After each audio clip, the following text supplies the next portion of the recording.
Hey, I'm Ryan Reynolds. Recently, I asked Mint Mobile's legal team if big wireless companies are allowed to raise prices due to inflation. They said yes. And then when I asked if raising prices technically violates those onerous two-year contracts, they said, "What the f*** are you talking about, you insane Hollywood ass?"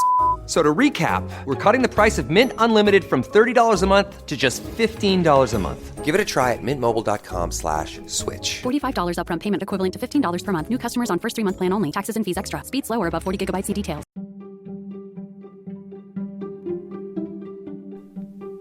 You're listening to Carbon Removal Newsroom, a weekly show about current events in the world of carbon removal, from technology and innovation to policymaking and job growth. Brought to you by Nori, the carbon removal marketplace. Hello, everybody. Welcome to our February Science Carbon Removal Newsroom. We will be talking about a very recent report that was led by the University of Oxford Smith School of Enterprise and the Environment called The State of Carbon Dioxide Removal.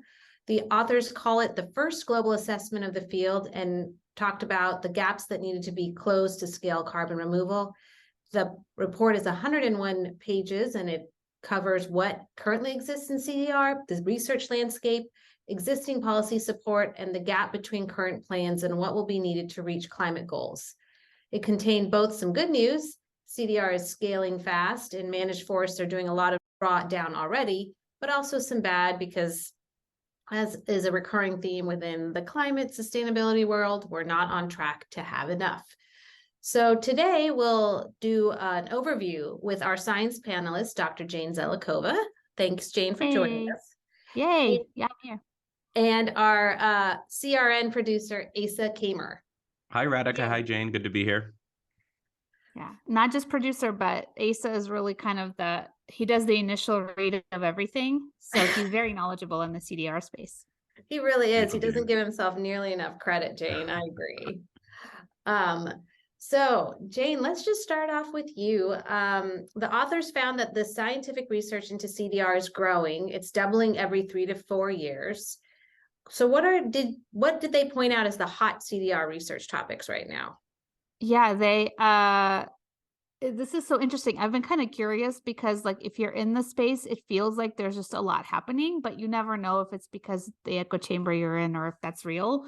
So it was actually really interesting to see a quantitative analysis and see that indeed research in carbon dioxide removal is definitely growing. And even though it's a really tiny portion of the overall research in climate, the fact that it's doubling every 2 to 3 years is a lot. The really hot topics, at least in terms of what these researchers found, were in the topics of biochar, soil carbon sequestration, and a bit on kind of reforestation and forest CDR in general. And then a smaller portion, but a growing portion focused on more engineered novel solutions that they refer to as novel CDR in the report. And those include things like direct air capture, bioenergy with carbon capture and storage, enhanced mineralization, and ocean alkalization. So those are kind of the things that don't have as much research going on, but that's certainly those topics are also increasing.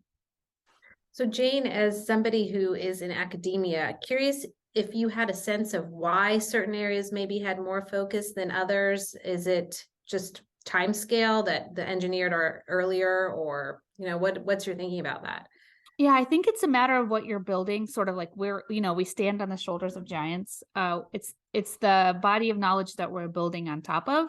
So things like biochar, soil carbon sequestration, and afforestation or reforestation, they're 80% of the CDR literature today, and that's in part because we have a large body of literature on those topics already. Soil science isn't new. Studying forests isn't new, and the fact that the natural sciences in general are kind of playing a really big role here is not surprising. Natural scientists tend to be really interested in things like environmental change and climate. So the interests sort of align, and we have a large body of scholarship that we're building on top of. Whereas the more novel things like direct air capture, et cetera, they're pulling in disciplines like chemistry, like sort of novel engineering, et cetera, topics that may not have been historically aligned with climate change, but are now becoming very well aligned. And there's a lot of kind of first innovation and discovery that has to be made in those areas because they're very new. So like the body of scholarship you're building upon is just a lot shallower. So I think it's an interesting kind of, it's an interesting difference. 80% is a really big difference, 80 to 20. So, but I think it is really promising to see that it's growing. Even, you know, those kind of, those areas that are considered novel are certainly growing as well. So Asa, as a non-scientist, but steeped in the CDR, like culture and business and all of that, do you think what was reflected in the science is what you see in like the everyday CDR industry and the world at large? Yeah, I mean, like Jane said, it is a little hard at times to be in sort of a bubble, reading certain news outlets or even certain online groups and trying to ascertain, you know, is this real? Like I see people talking about it at COP. I see, you know, billion-dollar announcements, you know, the president of the United States talking about it. So it's obvious that something is bubbling. But like Jane was saying, what we really want to see is the quantitative findings about what's being deployed, what's actually happening on the ground, because it seems like it's a field, and this report sort of validates this, where there's a lot of interest, there's a lot of research. I think there was one graph that I saw that said that in AR6 there were 23,000 pieces of scientific research, 23,000 papers, I guess, about carbon removal. And that's a lot. I mean, obviously a lot of those are about forestry, soil, things that would kind of be studying anyway, even if would be studied anyway, even if the phrase carbon removal never existed. So yeah, I think this report, my kind of takeaway was it kind of confirmed what I think what a lot of people probably think who follow carbon removal. You know, there's a lot of positive developments happening, but there are big gaps still, and time is short. So maybe we all probably knew that before this report came out, but to have some very knowledgeable people look at the data out there, evaluate the research, find, you know, have that be the finding, I think, yeah, kind of confirms what I probably thought about carbon removal. So good to have that affirmation, I guess. Here, like, I will just say two things. The first is that feeling as an academic that you can never catch up on the literature. It feels very validating to me to see this, because I'm like, okay, like I can never catch up, because literally, like, I can't read 2 to 5 times more per day. Like my time isn't growing exponentially. So that's like good personal validation. And the other thing that I have noticed, and this is more like in the climate change and soil science literature, is that the terminology of carbon dioxide removal is being applied to studies that we were doing before under a different sort of banner. So part of this, I think, is also artificial inflation. Like we were already studying sort of the transformation of carbon molecules in the soil under the guise of just understanding fundamentally what's happening, understanding how different management affects soil function. And now we can do that under the banner of climate change. And there are lots of different reasons why folks might want to do that, from sort of the personal wanting to like align your work with your personal values, to sort of the funding, the fact that now there's funding for climate change all of a sudden gives us you know, the ability to put climate change into our research in ways that we haven't been able to before. So I suspect some of this is artificially inflated. So one of the interesting things that the authors found was that only 3% of CDR research is in the social sciences. I mean, I think intuitively it kind of makes sense because the hard sciences drive the tech.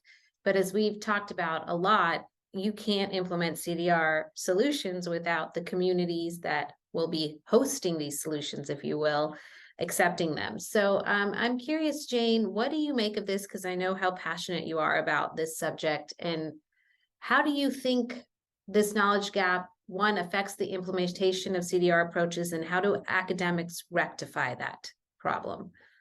Yeah, I mean, this is the thing. As a wannabe social scientist, this is a thing that I really think about a lot.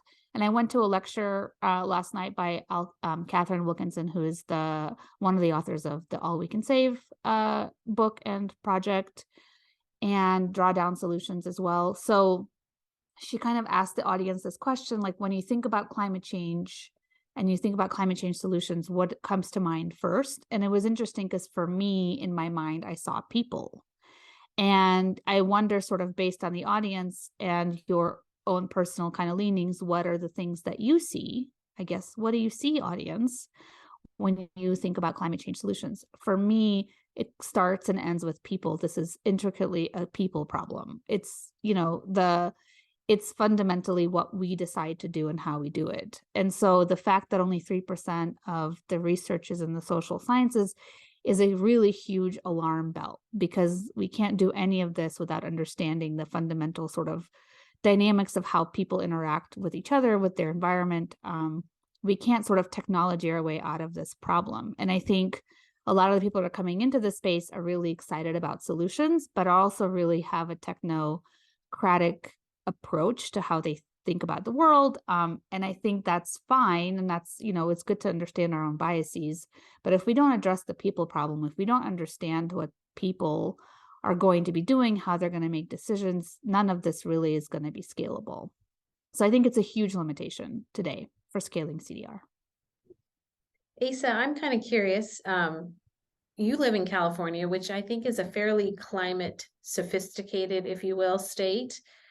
What's your usual interaction when you mention carbon removal to like your friends and family? Do they know what you're talking about, or is it kind of like, what is that?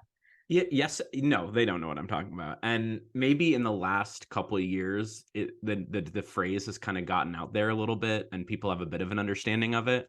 And there's also a big terminology issue in terms of, is it carbon capture? Is it related to, because we have a big, like, long-standing political fight here in California over point source carbon capture at power plants and industrial facilities, because we have a lot of local environmental groups or environmental justice groups who have put up a lot of resistance to state the cap and trade system we have here, which has allowed for some carbon capture, which is great to capture that carbon, but it in the views of some of these groups is a lifeline to facilities that cause other forms of pollution that are detrimental to themselves.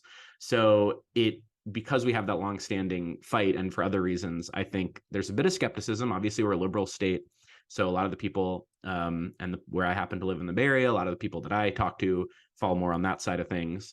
So there's skepticism. Is this going to delay emissions reductions? But because, like you said, it is a climate. We like to think we're doing a lot. We'll see how it goes. People want solutions, and I think we also have a tech orientation, and so there's a lot of interest also in technological solutions, and we find that a lot of the carbon removal startups are located here in the Bay Area. So I would say mixed bag, but like may have been found in this report, public knowledge and public acceptance is maybe you could say shades of positive, but certainly not set in stone. And there's a lot of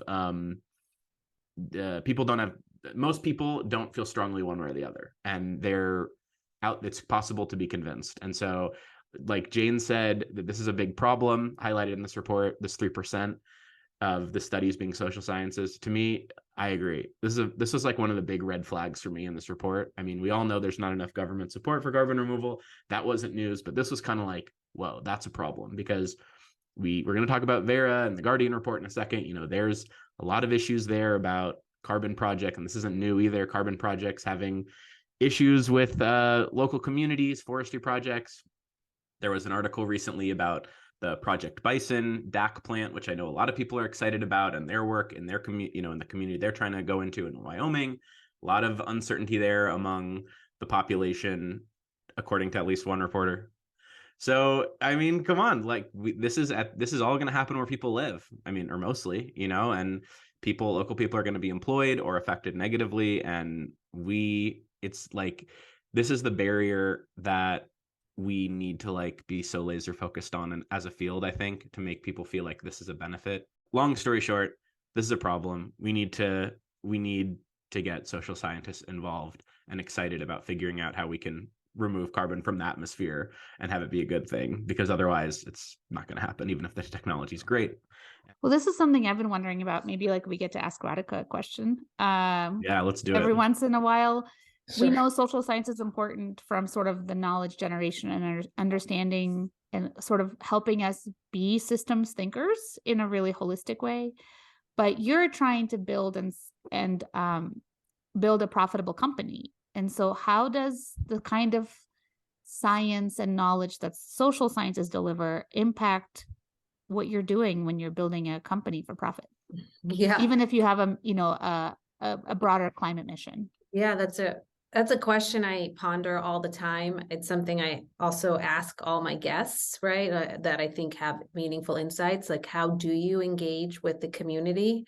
I think for a company like Nori, we have two different kind of roles we play. So we work directly with farmers, as you know, and there's a whole social science aspect of that on how you engage, how you talk to them, how you make them feel part of something of the process. And that's really down to individual relationships. And I think that's very intuitive for our, because those are like accounts that we're managing, but there is this broader nut that we're still trying to figure out on how you engage with farmers at a higher level, help them understand the benefits of what they're doing, help them transition.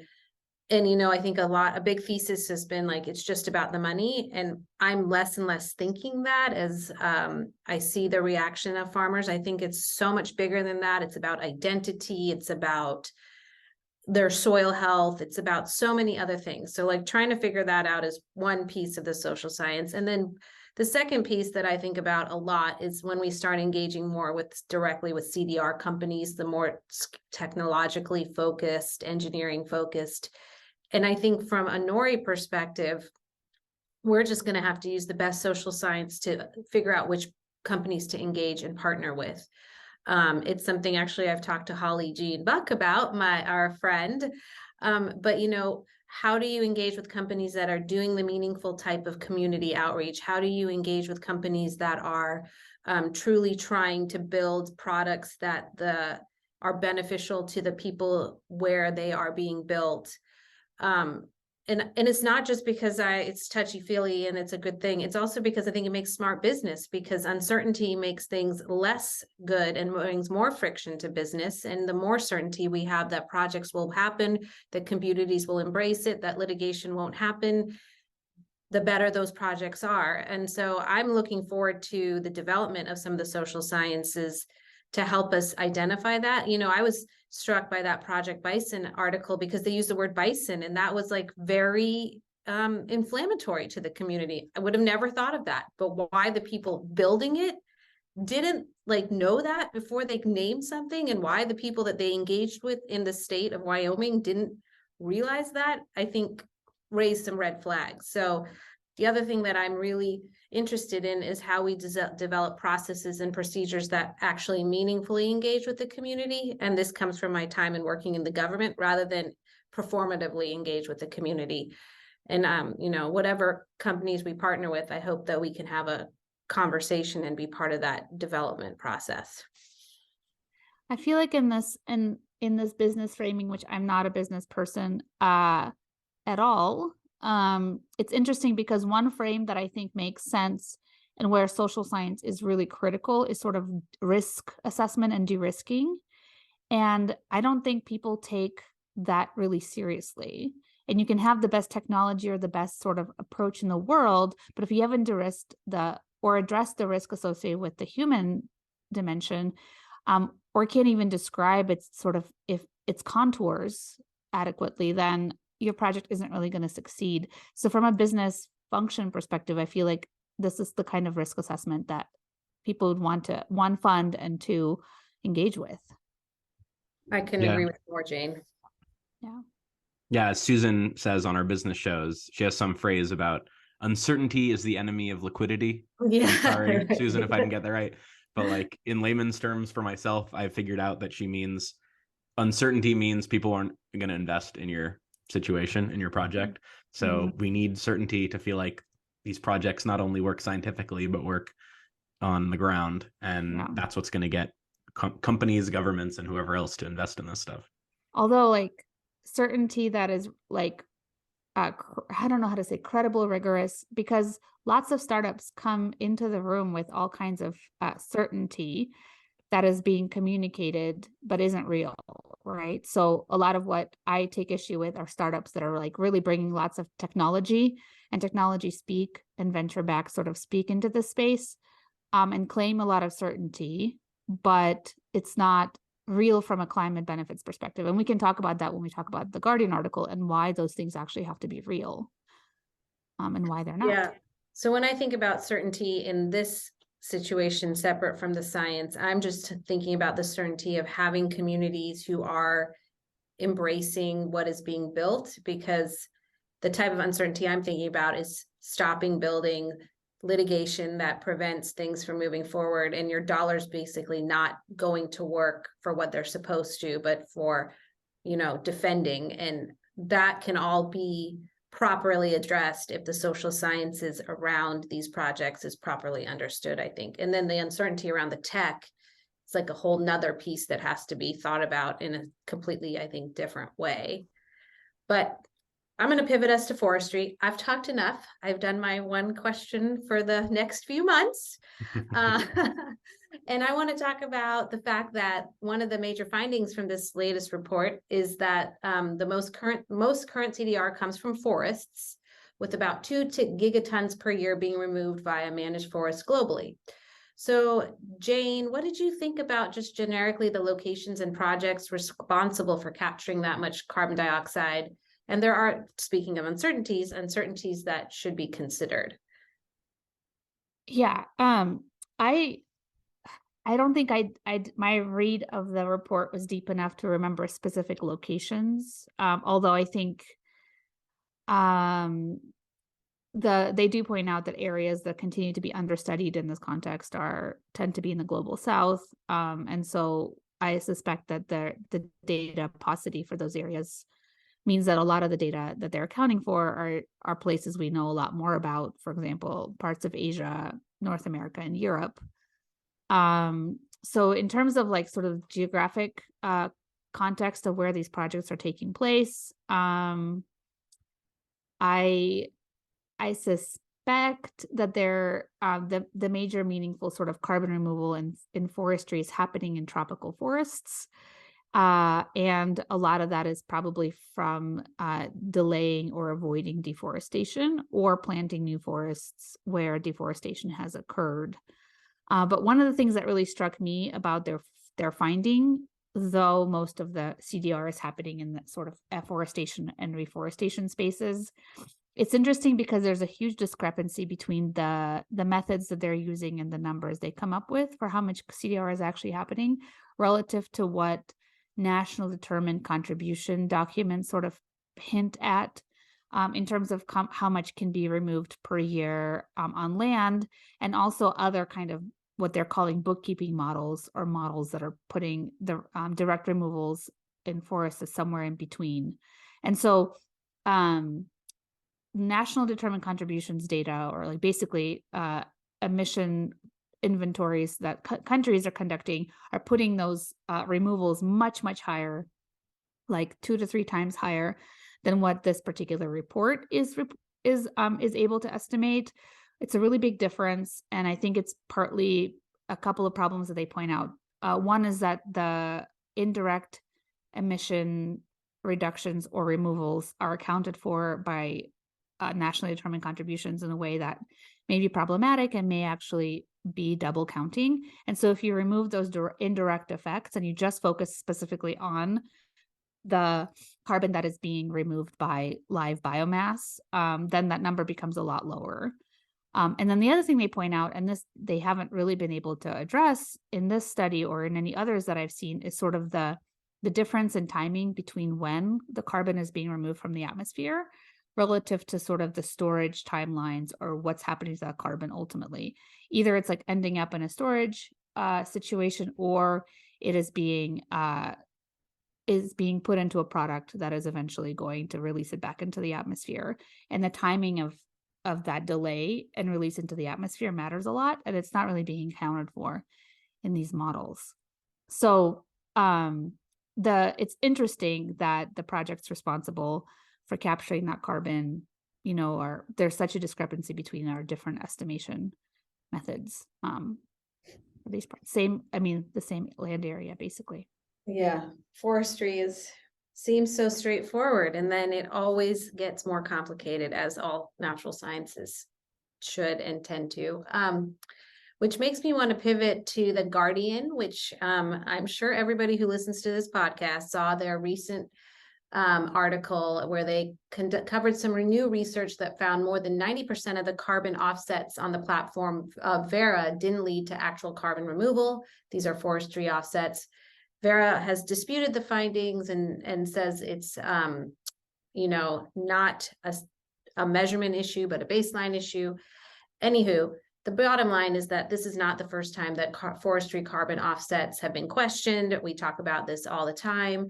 So Asa, I'm going to start with you again, as a person who's more like the man on the street. What have you seen as the reaction to this report, and how are people within the CDR community, thinking about it? I mean, it's brutal.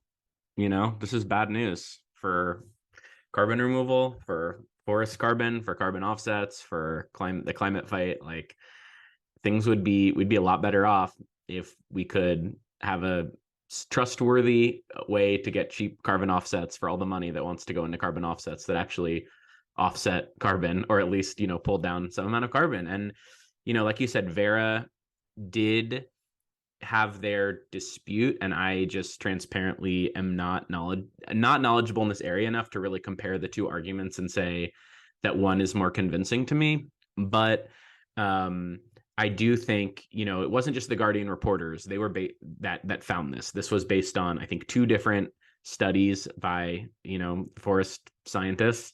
And I think maybe there's a baseline issue that could account for some difference. And I think, perfection should not be the enemy of the good, but 92% difference is a lot. And if I was Vera, they're not happy. I can only imagine they're not happy that they had, legit scientists come in and say that their process isn't working.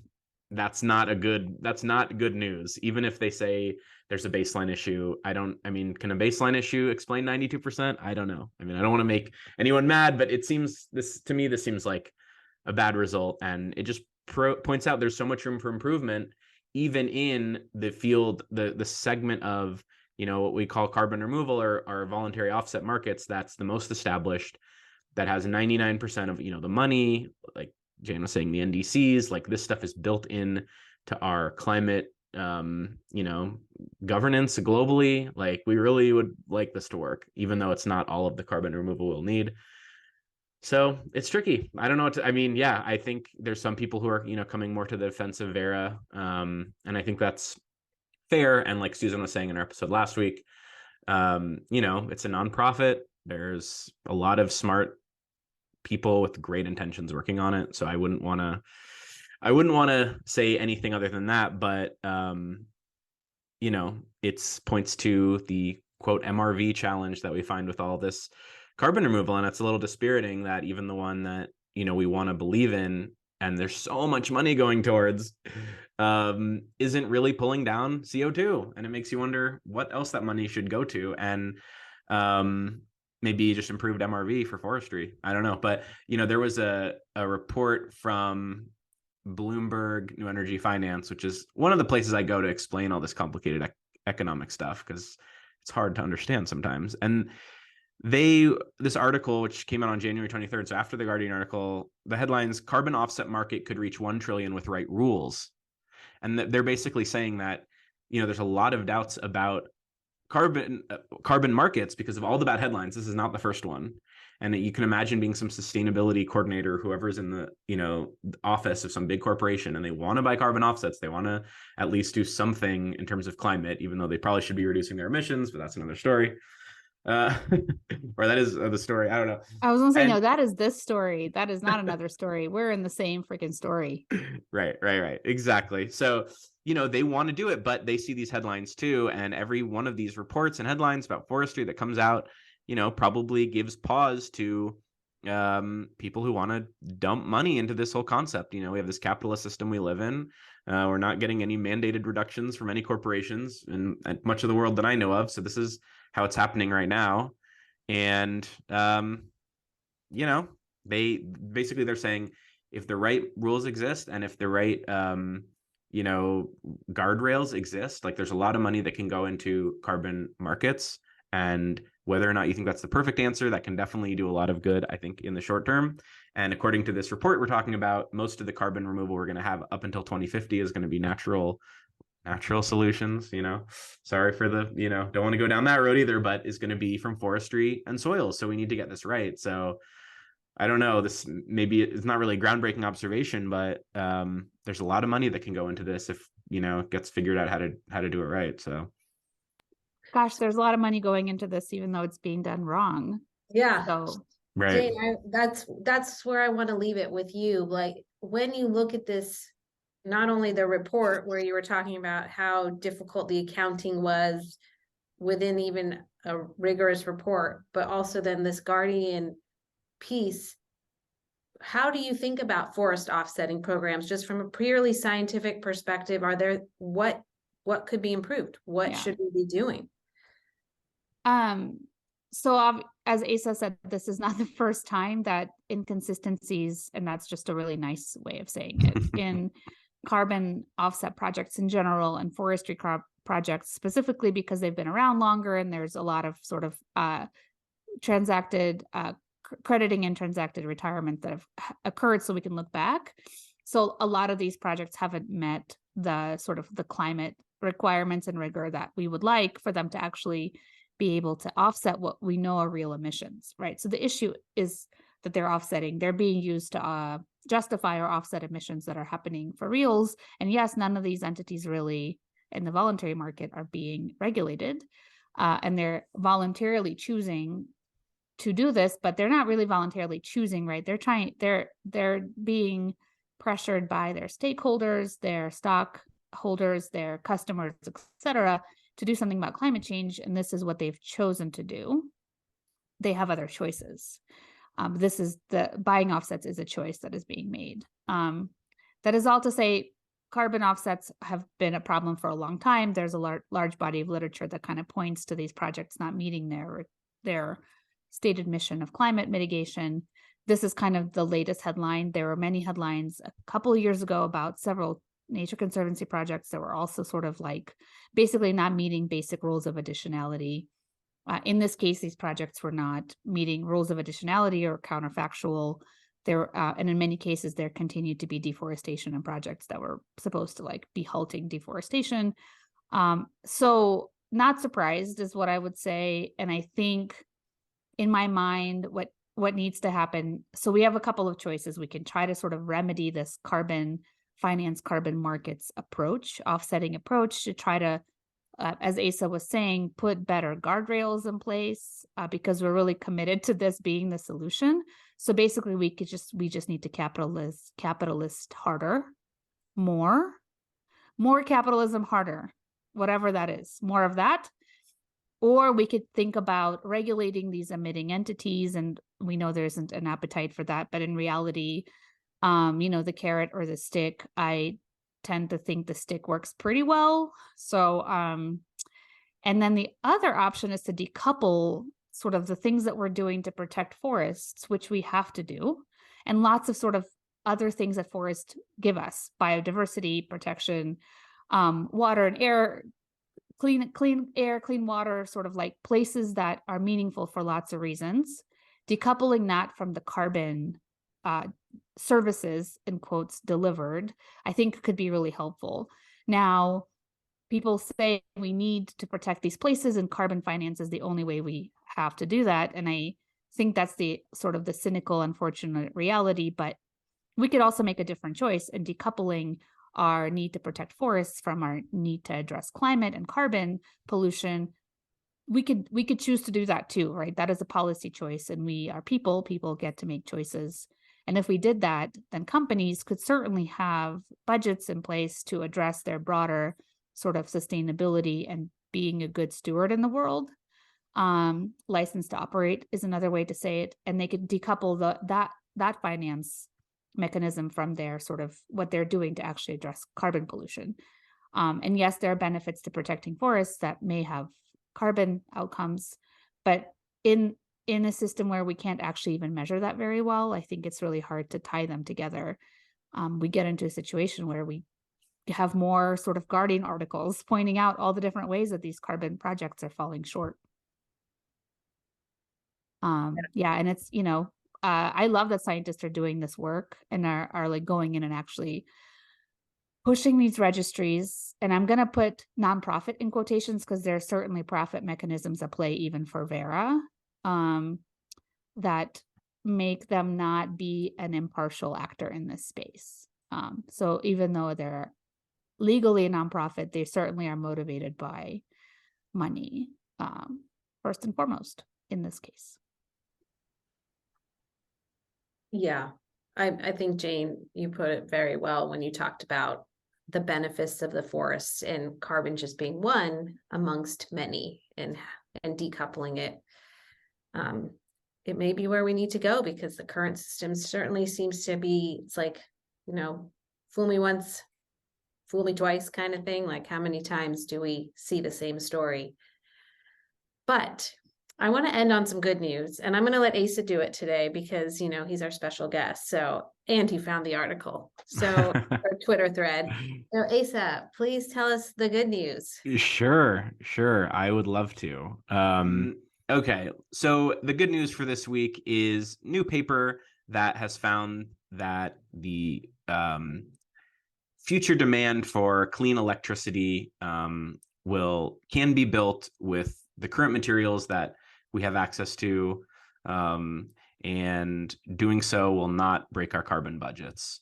And there's a great tweet thread from Zeke Housefather on Twitter that we'll link to in the show notes that basically finds that, yeah, there is, given different scenarios, there's enough of the materials, minerals, etc., to build out all the clean electricity we need, and doing so will not actually, the actual building of it won't actually cause so much carbon emissions that build out also blows up our carbon budget.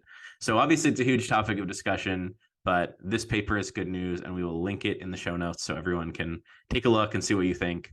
And yeah, hopefully we keep the energy transition going. All right. Go team. So, Jane, as always, thank you for being here this month. I appreciate it. Asa, thank you for jumping in at the last second today.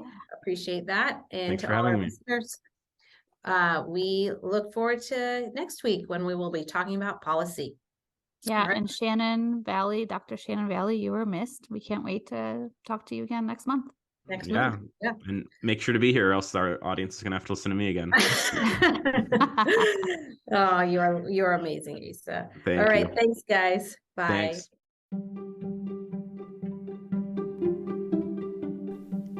Thanks so much for listening to Carbon Removal Newsroom. If you like the show, the best way you can help us is by giving us a great rating and review in Apple Podcasts, following the show on Spotify, and by sharing the show on social media.